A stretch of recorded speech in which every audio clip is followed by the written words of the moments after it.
Look around you, on the subway, in restaurants, in the quiet corners of our homes. Millions of human beings, heads bowed, eyes locked onto a small, glowing rectangle of glass and silicon. The smartphone is no longer just a gadget, it is an external organ. It holds our memories, routes our navigation, manages our wealth, and dictates our dopamine loops. We have outsourced our brains to a brick in our pockets. But this architecture is deeply flawed. It demands our absolute attention. It forces us to disconnect from the physical world to enter the digital one. It curves our spines, strains our eyes, and tethers us to physical charging cables. The glass screen is a bottleneck, and its time is running out. SOLO NEXUS. Welcome to SOLO Nexus. Today we escape the screen. We are exploring 3 revolutionary inventions that are engineered to completely replace the smartphone. These are not science fiction. They are not concepts on a drawing board. Working prototypes exist right now, in laboratories and human testing, preparing to dissolve the smartphone into the background of human reality. The post-phone era has already begun. To replace a technology that has conquered 4 billion people, you cannot simply make a smaller version of it. You have to change how information enters the human consciousness. The companies ruling tech today know this. They are secretly pouring trillions into a silent arms race, trying to answer one question: what comes after the phone? The answer lies in merging technology with our biology, our senses, and our environments. The first invention doesn't require you to look, touch, or speak. It requires you only to think. Invention 1. Brain-computer interfaces. The ultimate elimination of physical hardware. For years, the idea of controlling computers with your mind was relegated to cyberpunk cinema. But in the mid-2020s, fiction became medical reality. Companies like Elon Musk's Neuralink and its heavily backed competitor Synchron have successfully implanted neural chips into human patients. We watched in awe as paralyzed individuals played video games, browsed the web, and typed messages on a screen, using nothing but their thoughts. The technology works by intercepting the electrical signals of your brain. When you want to move your hand, your motor cortex fires a specific pattern of neurons. Neuralink's chip, equipped with over 1,000 microscopic flexible electrodes, reads those fires, translates them into digital code via AI algorithms, and sends them via Bluetooth to a computer. To the user, it feels like magic. To the machine, it is just data.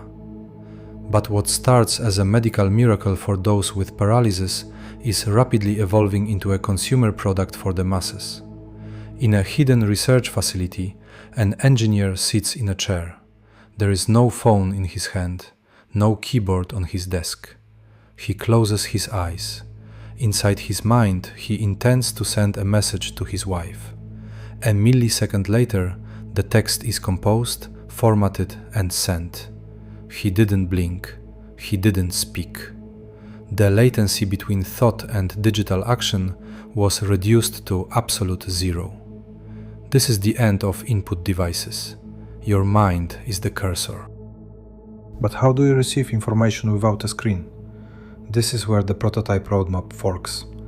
While current consumer prototypes like Synchron use non-invasive or endovascular tech, slipping sensors into the blood vessels of the brain without open surgery, future consumer variants are looking at advanced neural stimulation. Imagine audio and visual data fed directly into your auditory and visual cortex. You wouldn't need headphones. You would simply hear a phone call inside your head, as clear as a memory. You wouldn't need a map on a screen. A glowing neon arrow would appear in your mind's eye, guiding you through the streets of a foreign city. Think about the psychological shift this creates. With a smartphone, there is a clear boundary. You pick it up, you are online. You put it down, you are offline. With a neural nexus, that boundary evaporates. The internet ceases to be a place you visit. It becomes a layer of your internal monologue. Your thoughts and the collective database of human knowledge become indistinguishable. If you want to know the manufacturing specs of a Boeing 777 or translate fluent Japanese, the answer doesn't pop up on a screen. It simply appears in your consciousness as if you always knew it. But this intimate fusion of biology and code brings us directly into a Black Mirror nightmare. If a chip can read the electrical impulses of your brain to let you text, it can also map your deepest subconscious reactions. It knows what makes you angry, what triggers your desire, and what scares you, long before your conscious mind even registers the emotion. Advertisers wouldn't track your clicks, they would track your neural dopamine spikes. And then there is the threat of the ultimate breach, the neural exploit. If an interface is bidirectional, meaning it can both read from and write to your brain, what happens when that connection is compromised? A cyber attack wouldn't just lock your files, it could distort your perception, flood your senses with phantom audio, or manipulate your emotional state.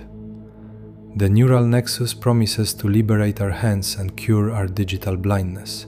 It turns us into telepathic gods, rendering the physical smartphone an ancient artifact, like a stone tool from a forgotten age. But as we dissolve the line between our minds and the network, we must ask, when your thoughts can be hacked, where does the machine end, and where do you begin?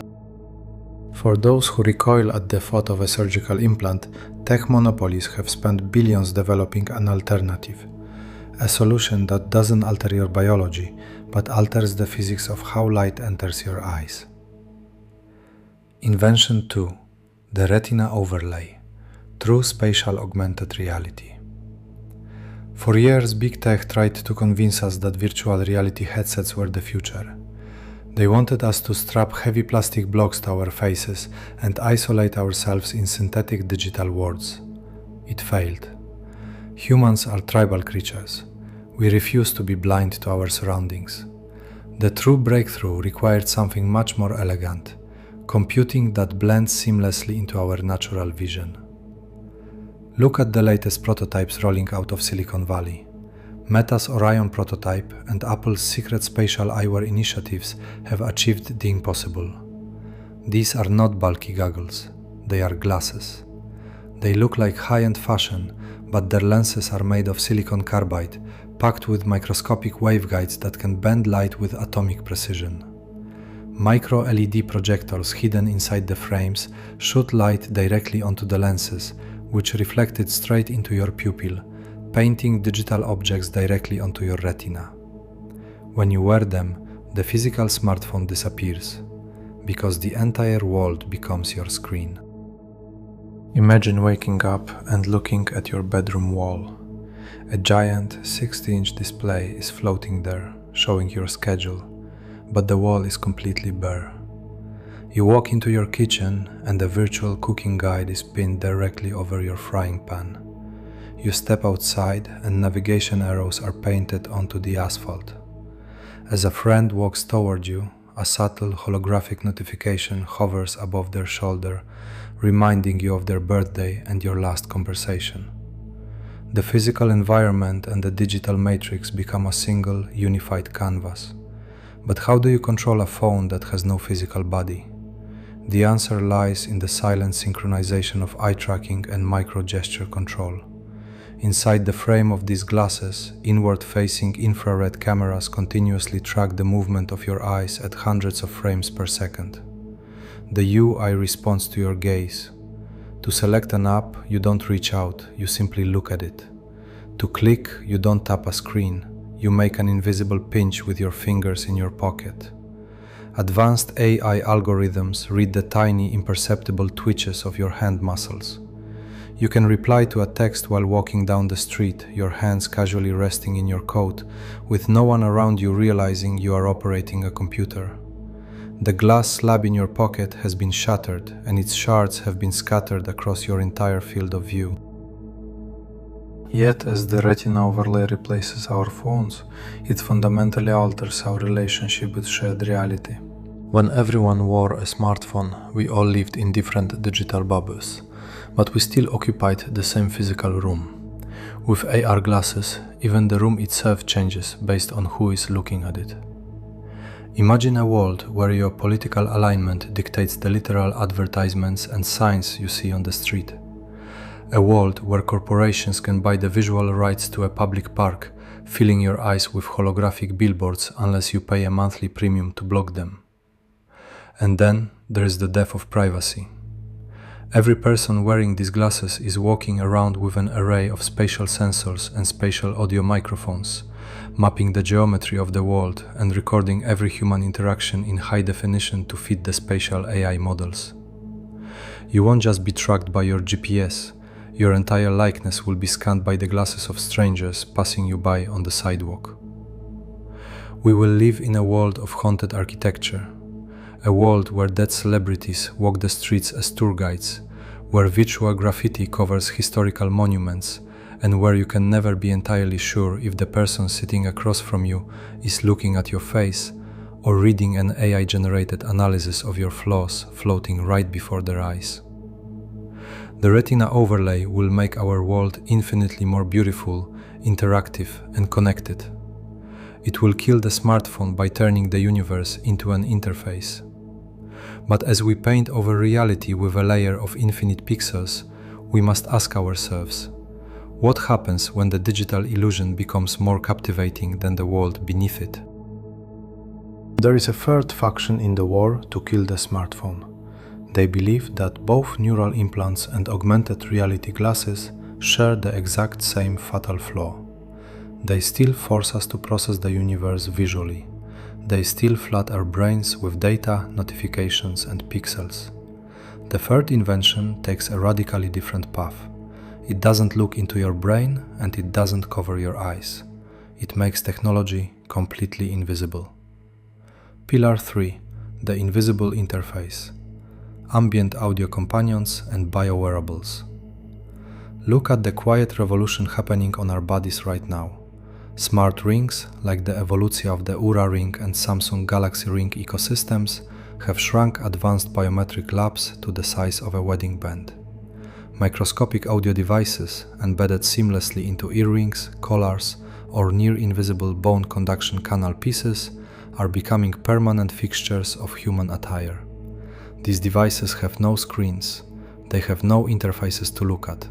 They don't want your attention. Instead, they turn your entire life into a fluid, voice-driven conversation with an omniscient AI. You no longer look up a flight status, read a text message, or scroll through news feeds. Instead, a calm, hyper-personalized voice whispers contextually relevant information directly into your ear, exactly when you need it and not a millisecond before. It is the death of the user interface. The software adapts to you, running silently in the background of your life. Imagine walking through a bustling market in a foreign country. You don't hold up a phone to translate a sign, and you don't look through clunky glasses. Your smart ring tracks your subtle hand gestures as you point toward an item, and its built-in microcameras capture the object. Instantly, the audio companion in your ear tells you its name, its history, and negotiates the price with the local merchant in the native language, translating the response back to you in real time. To an outside observer, you are just a human being experiencing the world, but in reality, you are augmented by a private, invisible oracle. The control mechanisms for the screenless world are elegantly simple. By utilizing the advanced accelerometers and gyroscopes inside biorings, the air itself becomes your canvas. A subtle flick of your thumb against your index finger skips an audio track. A small rotation of your wrist adjusts the volume. A slight tap on your finger sends a pre-formatted confirmation to your team. Your biometrics become the commands. The ring monitors your heart rate variability, skin temperature, and cortisol levels. If it senses your stress spiking during a meeting, the audio companion subtly adjusts, filtering out non-urgent notifications and playing a calming acoustic frequency to realign your nervous system. Technology stops acting like a demanding master and starts acting like a sympathetic nervous system extension. But do not let the elegance of this invisibility blind you to its profound psychological leverage.